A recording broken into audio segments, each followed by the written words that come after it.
वो केसेस हम Cn equal to 6 की कर रहे हैं। अच्छा, Cn इक्वल टू 6 के लिए क्या होगा? Cn इक्वल टू 6 के लिए चलो हम पहले D1 D0 D1 D2 और D3 इन चार का। अच्छा, मैक्सिमम का समझ में आ गया तो मिनिमम का अपने आप समझ में आ जाए। ये तो मानते हो कि नहीं मानते? चलो चलो मैं D0 का ही बता देता हूँ। चलो हमारे पास क्या है, 3D0 है, उसके बाद में क्या है, पहले मैं D0 का बता, 4S0 है, फिर 4P0, यहाँ पे क्या है, 3D है, यहाँ पे 4S है, यहाँ पे हमारा क्या है, ये दोनों खाली है। हमें तो क्या है, या तो मेरा D2sp3 होगा या sp3d2 होगा, दैट इज फिक्स। तो D2sp3 के लिए हमें केवल लास्ट के दो ऑर्बिटल चाहिए, वो अवेलेबल है। क्या होगा, यहाँ पे हमेशा क्या बनेगा, D2sp3 बनेगा, irrespective of anything. SFL WFL देखने की जरूरत ही नहीं है, जब दो ऑर्बिटल खाली ही हैं तो D2sp3 बनेगा। अच्छा, D1 के केस में क्या हो जाएगा, D1 के केस में यहाँ पे एक आ जाएगा, तब भी खाली रहेगा। D2 के केस में क्या हो जाएगा, यहाँ पे एक आ जाएगा, तब भी खाली रहेगा। D3 के केस में क्या हो जाएगा, यहाँ पे एक आ जाएगा, तब भी खाली रहेगा। मतलब D3 तक हम लोग ये दो ऑर्बिटल हमेशा खाली है। तो हम क्या कह सकते हैं, इन चार कॉन्फ़िगरेशन में चाहे WFL आए चाहे SFL आए, doesn't matter, it will always be D2sp3। और D2sp3 है तो हम क्या बोल सकते हैं, inner orbital complex, inner orbital complex. अच्छा, ये क्या होगा, पैरामैग्नेटिक हो या डायमैग्नेटिक होगा बताओ? अच्छा, D0 के केस में तो क्या होगा, वो डायमैग्नेटिक होगा, क्योंकि वहां पे तो अनपेड इलेक्ट्रॉन आए नहीं। D1 D2 D3 के केस में क्या होगा, पैरा होगा। डाया है तो क्या है, लो स्पिन कॉम्प्लेक्स है। पैरा है तो क्या है, हाई स्पिन कॉम्प्लेक्स। बताओ ये वाली बात समझ में आई? हाँ हाँ बिल्कुल।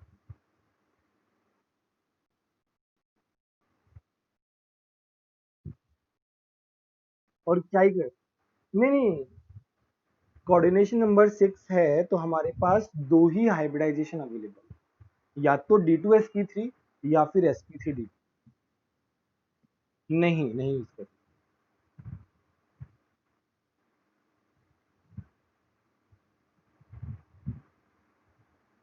ठीक है। अभी हमने D0 से D3 के बारे में बात कर ली। अभी हम बात करते हैं एक बार D4 D5 D6 और D7 के बारे में। चलो D7 के बारे में बात अलग से, D6 तक ही करते हैं। अच्छा, D4 का कॉन्फ़िगरेशन क्या होगा, ये मैं पहले यहाँ पे WFL का बता,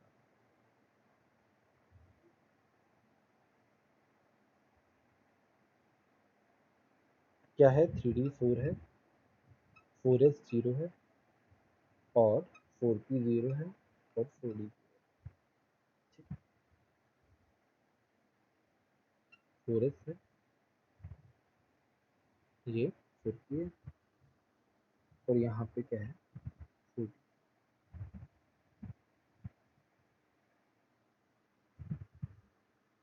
ठीक है, 3D है, 4S है, 4P है, 4D। अच्छा, अभी क्या होगा, 3D4 कैसे बनेगा, 1 2 3 4, WFL है तो पेयरिंग तो होगी नहीं, WFL है तो पेयरिंग तो होगी नहीं, तो चार ऑर्बिटल भर गए। अब हमें तो डी के कितने चाहिए, CN6 के लिए डी के दो ऑर्बिटल चाहिए, इनर डी हमारे पास नहीं है, तो क्या होगा, यहाँ पे नहीं बनेगा, यहाँ पे बनेगा, इस क्या बनेगा, sp3। बताओ ये वाली बात समझ में आई कि नहीं?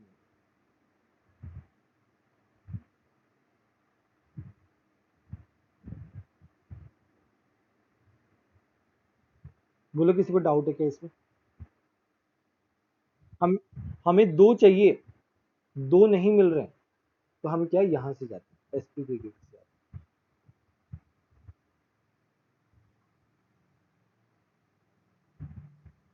अच्छा अभी मान लो हम यहाँ पे, मैं एक साथ ही बता रहा हूँ, मान लो यहाँ पे हम 3D5 ले लें। अच्छा 3D5 ले लेंगे तो क्या होगा, यहाँ पे ऐसा आ जाएगा, तब भी हम नहीं ले सकते। D6 आ जाए तब भी नहीं ले सकते। चलो हम एक बार D7 ले लेते हैं, D7 आ जाए तब भी हम नहीं कुछ। तो वीक फील्ड लिगेंड के केस में क्या होगा, WFL के केस में sp02 हमेशा होगा D4 से D7। बोलो ये वाली बात समझ में आई कि नहीं?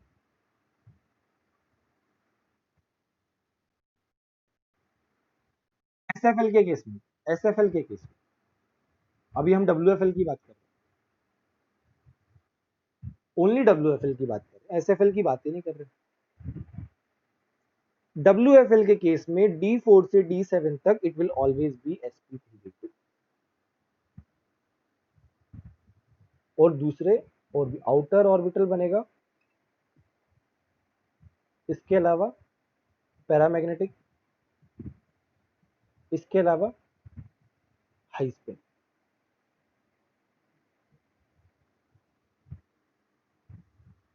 बताओ ये वाली बात समझ में आई कि नहीं? चलो मैं इसको स्टार्टिंग से 3D4 ही कर देता हूँ।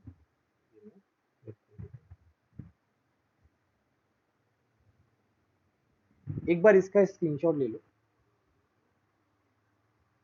ये ऑल्दो बताया गया है बट इतना डिटेल में नहीं लिखा गया नोट्स, इतना डिटेल वर्जन नहीं है। इसका स्क्रीनशॉट ले लो तुम।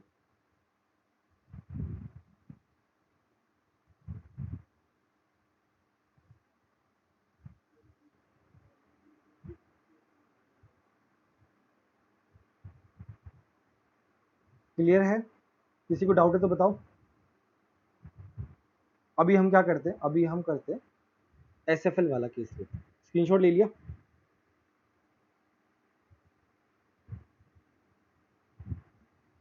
अब हम SFL वाला केस करते हैं।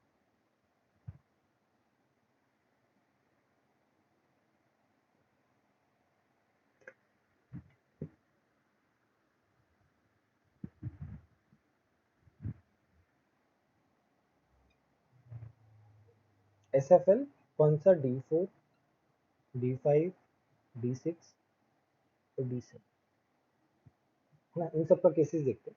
D7 का केस हम अलग से देखेंगे, इनका हम एक साथ देख सकते हैं। तो SFL के केस में क्या होगा, मेरे पास क्या है, 3D4 है, उसके बाद में 4S0, 4P0, यहाँ पे मेरे पास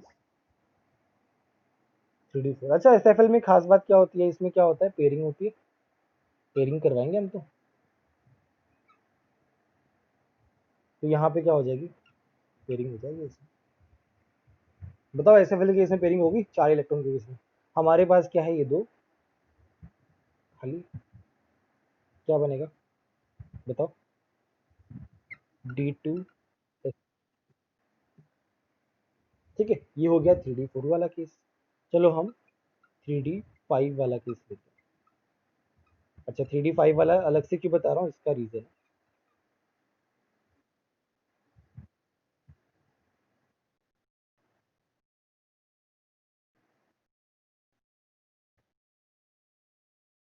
हाँ हाँ, नहीं समझा मैं तुम क्या पूछ रहे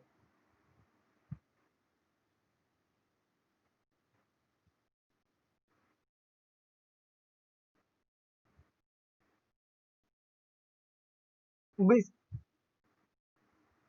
अच्छा तुम बोल रहे हो कि ये मान लो मैं यहाँ ले जाऊँ, यही बोल रहे हो ना?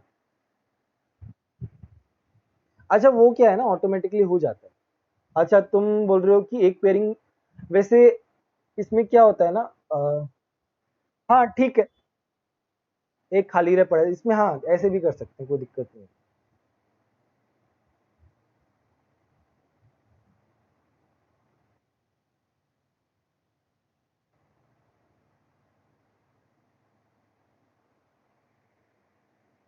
ये वाला ज़्यादा स्टेबल है।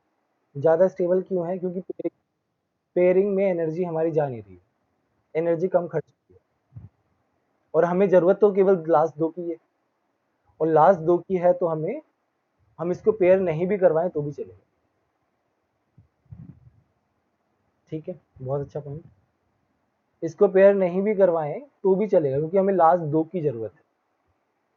ठीक है, तो यहाँ पे, अच्छा यहाँ पे केस क्या आ गया, एक मिनट, यहाँ पे हम क्या बोलेंगे, यहाँ पे हमारा क्या हो गया कि ये इनर ऑर्बिटल कॉम्प्लेक्स हो गया, इनर ऑर्बिटल कॉम्प्लेक्स हो गया, बट ये क्या है, पैरामैग्नेटिक, ये पैरामैग्नेटिक है, और ये क्या है, हाई स्पीड। तो यही बताना चाह रहा था कि जरूरी नहीं है कि इनर ऑर्बिटल आ जाए और एसएफएल आ जाए तो हमेशा डायमैग्नेटिक होगा, वो पैरामैग्नेटिक भी हो सकता है। हाँ बोलो परम।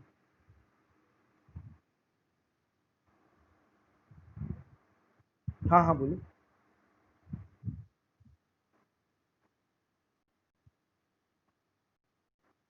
मतलब देखो, हम हमको हमारी नीड क्या है, हमारी नीड क्या है, हमारी नीड है कि लास्ट के दो ऑर्बिटल बचने चाहिए, बाकी से हमें मतलब नहीं है।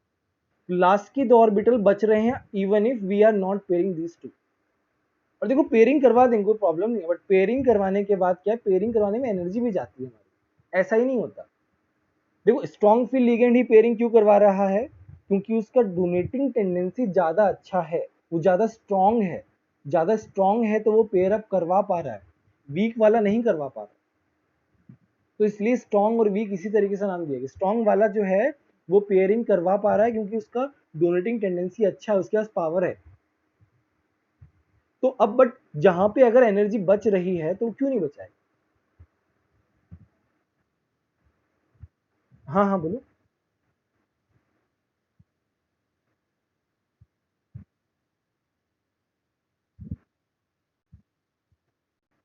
नहीं नहीं नहीं, D3sp2, तो D2s तुम्हारा जो है वो उसी हिसाब से जो है, जितना दो हाइब्रिडाइजेशन उसी हिसाब से बने हैं जिस हिसाब से कम हमारी एनर्जी लगे। तो जैसे dz² dx² y² जो होते हैं वो क्या होते हैं, on the along the axis होते हैं। अलोंग द एक्सिस वाले जो डी ऑर्बिटल जब हाइब्रिडाइजेशन में पार्टिसिपेट लेते हैं तो हमारी कम एनर्जी जाती है।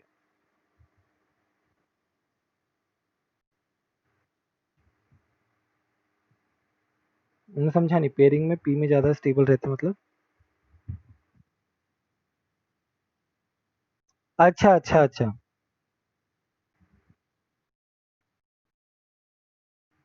नहीं यहाँ पे वैसे तो इनर की बात हो रही है ना। हाँ हाँ, SPD जो है, SPD जो है वो एस में ज्यादा अच्छा होता है, फिर पी में, फिर डी में, बट वो सेम शेल के, that is for same shell. ठीक है, उस बस ये बता रहा हूँ कि D2 जो sp3 है, D3sp2 क्यों नहीं बन सकता। देखो वहां पे फिर DXY बिटवीन द एक्सिस वाले लोब्स वाले आ जाएंगे, फिर है ना जो थोड़ा मुश्किल हो जाएगा। DZ² DX² Y² है ना, उन्हीं को हमें यूज करना है, तो हम लास्ट के दो डी ही लेंगे हमेशा। हाँ हाँ बोलो।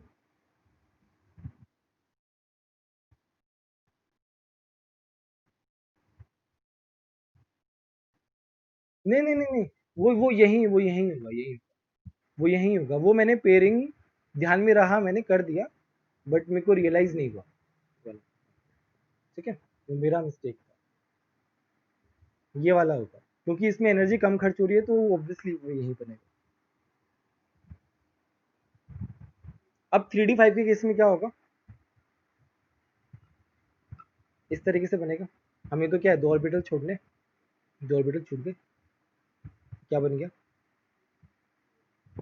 D2sp3, और ये क्या बनेगा, ये भी एक, ये वाला खाली है, मतलब ये वाला अनपेयर्ड है, तो ये भी क्या हो गया, पैरामैग्नेटिक, हाई स्पिन, और ये क्या हो गया, IOC, इनर ऑर्बिटल कॉम्प्लेक्स।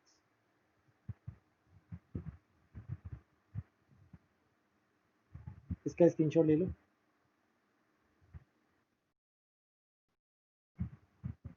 नहीं, वो अभी अपन बना के देख रहे हैं, उसके बाद रिजल्ट लिखेंगे डायरेक्टली। फिर उस रिजल्ट से 1 सेकेंड में क्वेश्चन हो जाएगा तुम्हारा। अभी तो हम बना बना के देख रहे होंगे, पहले समझना भी तो है कैसे हो रहा है। इसका स्क्रीनशॉट ले लो, इतना डिटेल में नहीं लिखा हुआ नोट्स में। ये वाले का तो पक्के से लेना है ना, ये इसके लिए ये वाला पॉइंट इम्पोर्टेंट है। हाँ बोलो।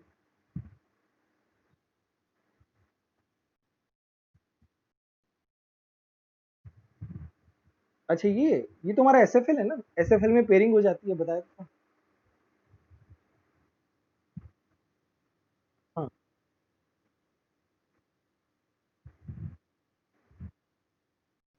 हाँ हाँ।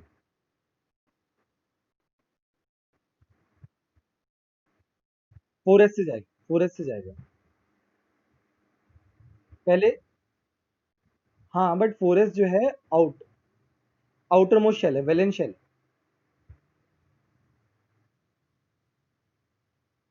उसमें से ही जाता है इलेक्ट्रॉन।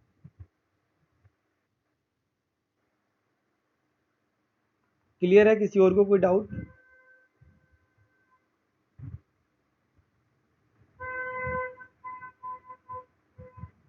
ठीक है, अभी हम D6 और D7 का देखते हैं।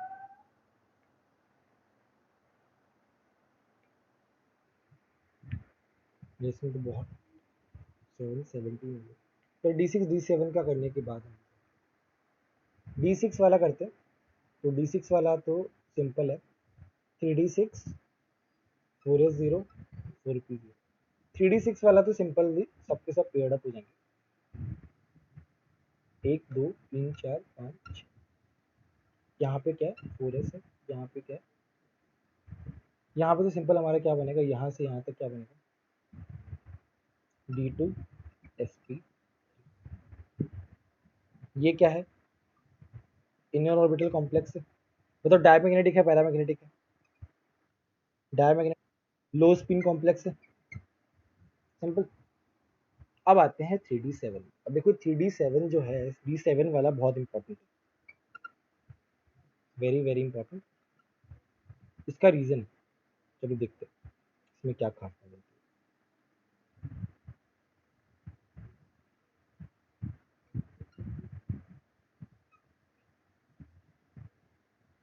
यहाँ पे हम 4D भी बनाए। ये क्या है, 4p है। ये क्या है, 4s है। ये क्या है, तो देखो 3D7 वाला इलेक्ट्रॉन ऐसे है। मैं इसको अलग कलर से बनाता हूँ शो करने के लिए, ठीक है। अब क्या होता है, स्ट्रॉन्ग फील्ड लिगेंड के पास पावर होती है, वो अपनी पावर यूज करेगा। वो क्या करेगा, इस इलेक्ट्रॉन को 4D में भेज देगा। देखो ये स्पेशल केस है, इस स्पेशल केस ओनली 3D7 में होता है। और एक और केस होता है जो हम CN4 में पढ़ेंगे। CN6 में केवल एक ही स्पेशल केस होता है, 3D7 वाला, जिसमें जो एक इलेक्ट्रॉन है वो यहाँ पे चला जाता है 4D। एक्साइटेड टू, इसको डिटेल में बताया गया नोट्स में, तो इसको डिटेल में, इसका इसका टेंशन मत लेना। तो ये जो है ये 4D में है, तो ये 4D में चला गया यहाँ पे। तो मैं इसको यहाँ लिख रहा हूँ, यहाँ हटा। अब यहाँ पे मेरा हाइब्रिडाइजेशन क्या हो गया, बताओ, D2sp3। बताओ, ये बताओ कि ये D2sp3 हो गया तो ये IOC तो हो ही गया। अच्छा बताओ, ये पैरामैग्नेटिक होगा डायमैग्नेटिक होगा? पैरामैग्नेटिक, एक स्पिन तो आ ही रहा है, होगा तो पैरा ही। और उसके बाद कौन सा वाला, हाई स्पिन वाला, हाई स्पिन कॉम्प्लेक्स। बोलो समझ में आया कि नहीं?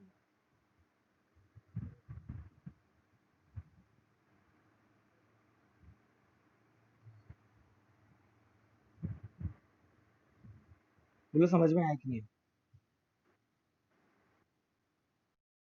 अरे नहीं, 8 9 10 का भी D7 ही बताया, D7 बहुत स्पेशल केस है। इसमें क्या है, एक इलेक्ट्रॉन जो है वो 3D से 4D में एक्साइट हो जाता है, और हमारे पास 2D के इलेक्ट्रॉन, 2D के ऑर्बिटल अवेलेबल हो जाते हैं,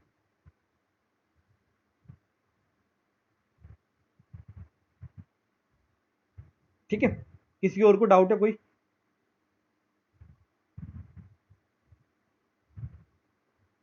ठीक है। अच्छा यहाँ पे अभी हम D4 D5 D6 D7 के बारे में हम क्या बोलेंगे? भाई WFL है तो क्या बनेगा? तब तो sp3d2 बनेगा। SFL है तो क्या बनेगा? D2sp3 ही बनेगा। IOC OOC। पैरामैग्नेटिक डायमैग्नेटिक जो है वो हम कमेंट नहीं कर सकते, बट एक बात याद रखना कि जब भी ऑड नंबर आ जाए ना डी और यहाँ पे ऑड नंबर लिखना, तो वो हमेशा क्या होगा? वो हमेशा पैरा होगा। ऑब्वियस है ना, एक अनपेड इलेक्ट्रॉन तो छोड़ेगा ही मिनिमम। डी ऑड नंबर आ जाए तो वो हमेशा क्या होता है? पैरा होता है।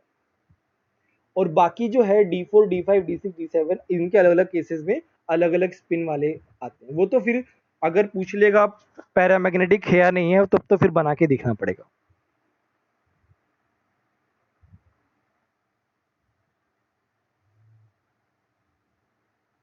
ठीक है, क्लियर है ये वाला पार्ट?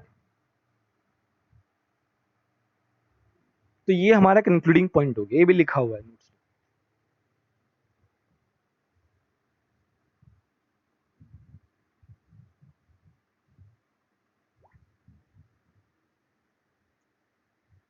चलो हम वो D8 D9 D10 भी क्लियर कर ही देते हैं, बहुत सिंपल है वो।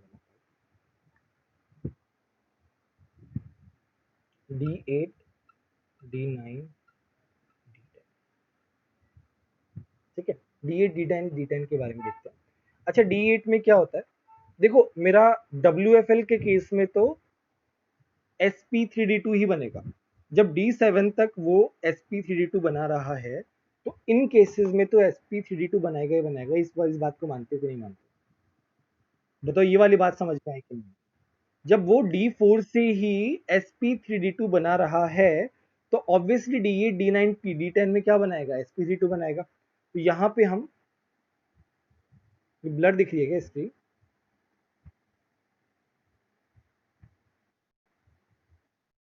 ये मेरे को ब्लड दिख रही है। ये क्या बताया मैंने? WFL के केस में sp3d2 बनेगा। ठीक है, अब हम बात करते हैं SFL की। SFL के केस में क्या होगा? 3d8 4s0 4p0 4d0। एक केस ही समझ में आ जाएगा, है ना? बाकी D9 D10 केस डिस्कस करने की जरूरत भी नहीं।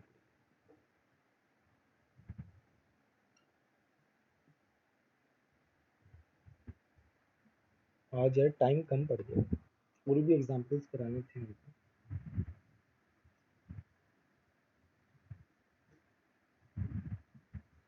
ठीक है, ये है 3d 4s 4। अब 3d8 है तो 3d8 कैसे आएगा? ऐसे आएगा। ठीक है, अब देखो ये अगर पेयर अप भी हो जाए तब भी हमको एक ही ऑर्बिटल मिलेगा और एक ऑर्बिटल से काम चलेगा नहीं। हमें तो चाहिए दोनों के दोनों, और ये दोनों को हम एक्साइट भी नहीं कर सकते क्योंकि एक तो एक्साइट हो सकता है बट दो नहीं हो सकते। तो यहाँ पे मैं क्या लिख रहा हूँ? 2 electrons can't be excited, more energy needed, और इतनी एनर्जी नहीं है उसके पास। अब ऐसे तो एक्सटर्नल केस में तो हम कैसे भी कर सकते हैं, बट ऐसा होता नहीं है कि यार हीट देने से और भी बहुत सारी चीजें होंगी ना। मतलब ऐसा नहीं हो कि हीट दिया तो केवल यही इलेक्ट्रॉन ही चला जाएगा। हीट देने से और भी चीजें हो जाती है। हो सकता है तुम्हारा बॉन्ड टूट जाए। मतलब अब वो तो एकदम वैसा केस हो गया। हीट देने से हमारे और भी सारी चीजें पॉसिबिलिटी हो सकती है। खैर, अब हमारे पास क्या है? अब इसको पेयर करवाने का कोई मतलब नहीं है। इसको पेयर करवाने का कोई मतलब नहीं है क्योंकि एनीवे इस ऑर्बिटल की हमें जरूरत है भी नहीं। वैसे भी हम क्या करने वाले हैं? बाहर वाले ऑर्बिटल ही लेने वाले हैं। तो हम इसे अनपेयर्ड ही रखेंगे जैसा हमने 3d4 में किया था, याद है तो sp3d2 हो जाएगा। और मेरे पास पैरा हो जाएगा ये, पैरा के साथ साथ हम क्या बोलेंगे इसको, हाई स्पिन कॉम्प्लेक्स, और ये क्या हो जाएगा, आउटर हो जाएगा। अच्छा इसका क्या मतलब है, D8 में अगर आउटर आ रहा है in the presence of SFL, तो इसका मतलब D9 और D10 में भी क्या आएगा, आउटर आएगा। ये वाली बात समझ में आई कि नहीं आई, बोलो। अगर D8 में आउटर आ रहा है तो D9 D10 में आउटर आएगा ही आएगा। इसका क्या मतलब है कि D8 D9 D10 irrespective of any ligand they will always be outer। अभी मैं क्या लिख रहा हूं, SFL की प्रेजेंस में भी क्या होगा, sp3d2। तो D8 D9 D10 कॉन्फ़िगरेशन चाहे वो WFL हो चाहे वो SFL हो, they will always form sp3d2। बोलो बात समझ में आई कि नहीं है। यहां पे लिख भी देते हैं आउटर, इसका स्क्रीनशॉट ले लो।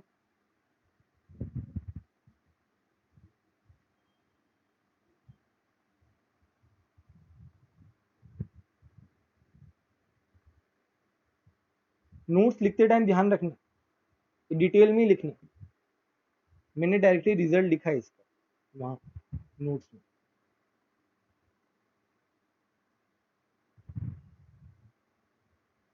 क्लियर है सभी को। हाँ हाँ बोलो।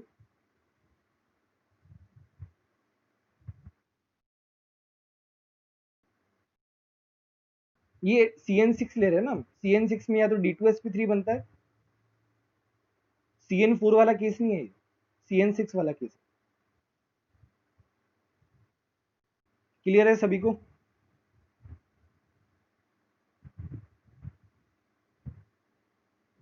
कोई डाउट किसी को। अच्छा तो एक बार हम रिवाइज कर लेते हैं कि D0 D1 D2 D3 इन केसेस में क्या होगा, चाहे कोई सा भी लीगेंड आए हमेशा क्या बनेगा, इनर ऑर्बिटल कॉम्प्लेक्स बनेगा।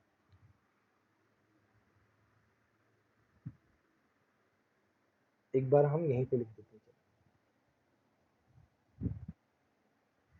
D0 D1 D2 D3 क्या होगा, D2sp3 IOC, D4 D5 D6 D7 WFL और SFL में बढ़ जाता है। WFL के केस में क्या आ जाता है, sp3d2, इसके केस में क्या आता है, D2sp3, D8 D9 और D10 ऑलवेज क्या बनाएगा, sp3d2 आउटर ऑर्बिटल कॉम्प्लेक्स। बताओ ये जो है ये कंक्लूडिंग लाइन है, ये हमारा आज का कंक्लूजन है, और ये किसके लिए है, CN=6।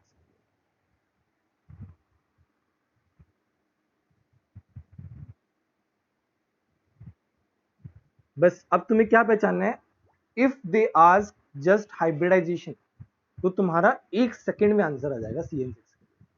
बस तुम्हें क्या देखना है कि कौन सा वाला केस है, इतना सिंपल हो गया है।